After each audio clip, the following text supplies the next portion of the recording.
नमाज का जो पहला आयत, नमाज की जो पहली आयत है, वो पहली आयत में लिखा गया इकरा। मोहम्मद पैगंबर साहब ने कहा था इकरा, इकरा मतलब पढ़ो, इकरा बिस्मे रब में अल्लाह जी खलक, मतलब क्या होता है, अपने बच्चों को पढ़ाया।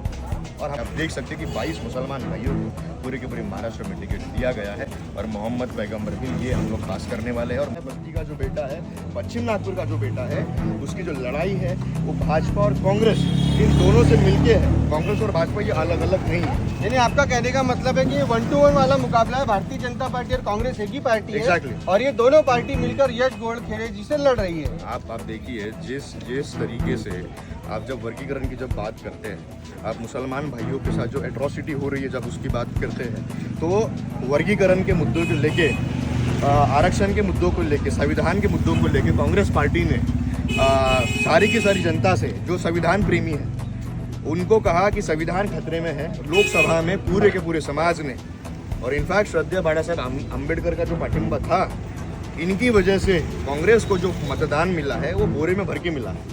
हमने कांग्रेस को मतदान इसीलिए दिया था कि ताकि जब मोदी और इनकी जो भाजपाई सरकार है, अगर ये हमला करती है संविधान के ऊपर, तो कांग्रेस हमारा सपोर्ट लेके वो संविधान को बचाने की बात करे। जैसे ही वर्गीकरण का जो मुद्दा जब आया, सुप्रीम कोर्ट ने इसको कहा कि वर्गीकरण लागू करो। वर्गीकरण मतलब क्या? वर्गीकरण ये पहली सीढ़ी है आरक्षण को खत्म करने की। ओबीसी भाइयों की, एससी भाइयों की, एसटी भाइयों का जो वर्गीकरण है, जो आरक्षण है, उसको खत्म करने की पहली सीढ़ी थी। कांग्रेस ने इसको क्या किया? कांग्रेस ने इसको कहाँ डिफेंड किया? अरे इनफैक्ट तेलंगाना के जो सीएम है, कांग्रेस की सरकार है वहाँ पे, रेवंत रेड्डी ने वहाँ पे इसको लागू करवाया। तो हम किस आधार पे बोल रहे हैं कि कांग्रेस जो है वो संविधान की रक्षक है? आपने देखा होगा कि एक नाम के ऊपर, अब वो चाहे खान हो चाहे वो शेख हो, जितने भी हमारे मुसलमान भाई हैं, उनका लास्ट नेम चेक करके उनके ऊपर झूठे इल्ज़ाम लगा के उनकी मॉब लिंचिंग हो रही है। रास्ते पे खड़े करके उनको मारा जा रहा है एक भीड़ के द्वारा।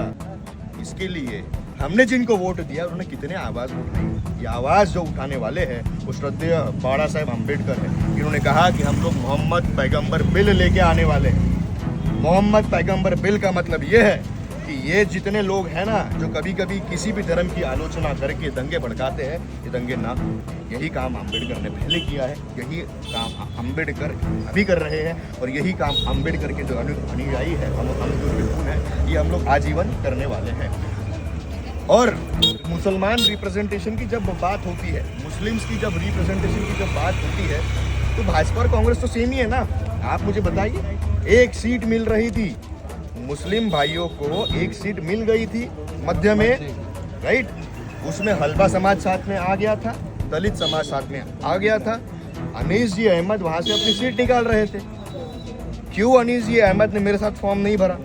क्यों वो वहाँ से चले गए? और क्यों वो अगले दिन कांग्रेस में चले गए? मतलब ये कांग्रेस ये जो नाटक करती है ना कि मुसलमान भाइयों के साथ हम लोग हैं। आप एक स्टेटमेंट आप मुझे बता दीजिए। CAA NRC के वक्त कई लोग कह रहे हैं कि आंध्र जी आगे आगे चल रहे थे, तो आगे आगे चल कौन रहा था भाई? संविधान बनाने वाले अम्बेडकर है, संविधान बचाने वाले अम्बेडकर ही है। तो आप जो है, आप अपने राजनीति की रोटी सेकना बंद करो। और मुसलमान भाइयों को ये समझना पड़ेगा, सालों साल से उन्होंने कांग्रेस को जो वोट दिया है, वो उन्होंने इसीलिए वोट दिया कि उनको भाजपा को वोट नहीं देना। लेकिन अभी एक नया विकल्प है, वो है श्रद्धेय बाला साहब अम्बेडकर की वंचित बहुजन आघाड़ी, जो हर समाज को, हर गरीब के तबकों को, हर वंचित को आवाज़ देने का वो काम कर रही है। और वैसे कि आप देख सकते हैं कि 22 मुसलमान भाइयों को पूरे के पूरे महाराष्ट्र में टिकट दिया गया है और मोहम्मद पैगंबर बिल ये हम लोग पास करने वाले हैं। और मुसलमान भाइयों को समझना पड़ेगा कि हम अगर 5 समय की नमाज़ पढ़ते हैं, तो नमाज का जो पहला आयत है, नमाज की जो पहली आयत है, वो पहली आयत में लिखा गया इकरा। मोहम्मद पैगंबर साहब ने कहा था इकरा, इकरा मतलब पढ़ो, इकरा बिस्मे रब में अल्लाह जी खलक, मतलब क्या होता है, अपने बच्चों को पढ़ाया। और हमारे मुसलमान समाज के भाई कर क्या रहे?